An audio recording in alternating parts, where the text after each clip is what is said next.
Ja reiz par komandu ieminējāmies, tad par komandas komplektāciju noteikti arī. Vai tu painteresējies par to, kas bez tevis spēlēs Rīgas Dinamo šajā sezonā, izņemot varbūt latviešu čaļus, un cik būs tā dūre, tā trieciena dūre, cik spēcīga? Jā, nu es biju iegājis Rīgas Dinamo internetu lapā, es apstājos visu, kur es pazīstu, kur es nepazīstu, ar ko es esmu spēlējis kopā. Nu, tas viss būs atkarīgs būtībā no tā, kā mēs sapratīsimies uz laukumu, kā mēs saspēlēsimies, cik mēs viens otru varēsim paredzēt, ko partneri, ko trīnieki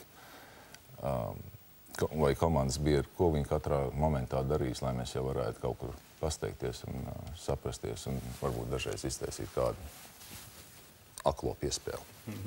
Labi, mums ir vēl no žurnālistiem jautājumi. Dortmundas komanda komplektē diezgan tā izteikti no koledža beidzējiem. Jā. Vai tu arī taisies turībā mācīties vēl? Nē, es esmu atsācis mācības Amerikā.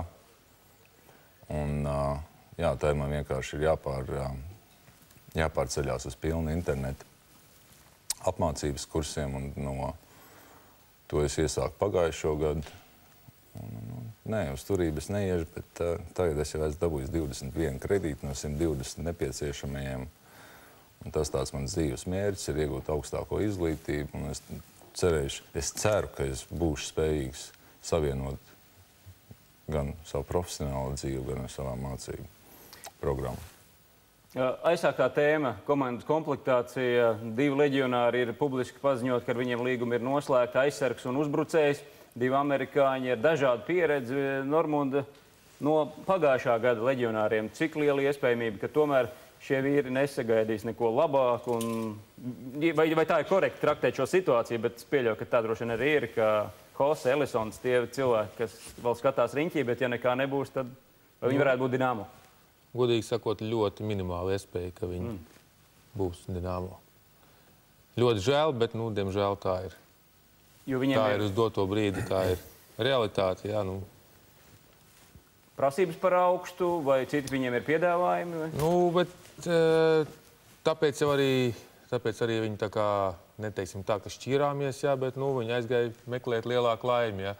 Neslēpsim to, ka ļoti labi nospēlēja pagājušo sezonu. Visi tiešām bija komandas vilcēji, jā, un es jau vairākas reizes teicu un neslēpu to, ka es būtu ļoti priecīgs, ja viņi visi paliktu, jā, ja viņus visus varētu noturēt, jā, tos ārzemnieks. Bet, par cik viņi labi sev parādīja viņi. Citi piedāvā vairāk, citiem ir lielākas iespējas, jā, viņi aizgāja tur, kur maksā vairāk.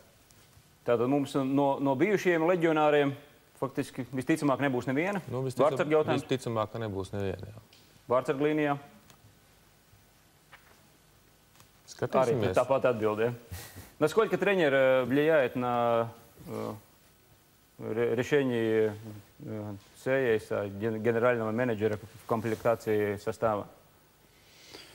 Смотрите, мы каждое предложение или возможности, которого игрока взять, всегда консультируем.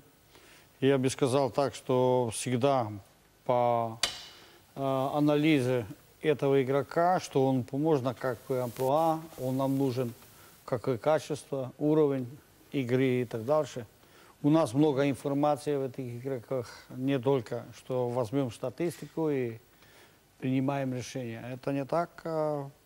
И многие личные дела, характер, как и его возможности в коллективе действовать и так дальше. Я думаю, что всегда у нас на одной уровне решаем вместе эти проблемы. Предложение дадим начальству, и это наш принцип работы. Какая самая актуальная позиция в комплектации команды? Какого игрока вы бы особенно хотели? Я думаю, что нам надо еще одного нападающего, именно бомбардира, который сумеет забить шайбы. Это была эта комплектация вроде до конца. Посмотрим, как еще за одним защитником все дела пойдут. И я думаю, надо терпение, потому что это может быть и в течение сезона, где-то в октябре, ноябре. Посмотрим, как будем действовать в лиге, где наши плюсы, где минусы и так дальше. Nu jā, tātad pāris vārdos, jā, treneris ar ģenerālu menedžeri, protams, ka savstarpēji strādā, un ne tikai statistika nosaka to, par kuru spēlētāju viņi vairāk interesēs un kur gribētu sastāvā, arī ārpus laukuma lietas to ietekmē, un šobrīd treneru prātā ļoti svarīgi būtu atrast kārtīgu uzbrucēju, kurš var dabūt ripu vārtos. Mūsu laiks šobrīd ir praktiski beidzies, un es skatos, ka arī žurnālistiem būs vēl iespēja nedaudz pratināt Sandari pēc mūsu tiešraides laika, un iespējams rīt Latvijas mēdījos, tad arī varēsiet lasīt un redzēt atreferējumus. Sanda, pēdējais, ko tu šajā sezonā gribi izdarīt, un lai tas būtu bijis tā vērts? Tas ir ļoti liels jautājums. Labi nospēlēt un nepievilt gan komandas vadību, gan arī līdzjūtējus un parādīt, cik nu ir iespējams savu labāko spēli. Tas ir uzdevums, un domāju, ka tas ir mans personīgais uzdevums. Un komandas uzdevums ir iekļūt Gāriņa kausa izcīņas fināla turnīrā. Tas ir pirmais uzdevums, kas mums ir jāizpild, un tas, domāju, diezgan reāli sasniedzams. Tieši tā. Paldies, kungi, ka atnācāt. Sandim miega stundas vairāk nāk šajās tuvākajās dienās, lai līdz 31. jūlijam viņš būtu svaigs kā gurķītis un tiešām varētu sev jau parādīt no labākās puses.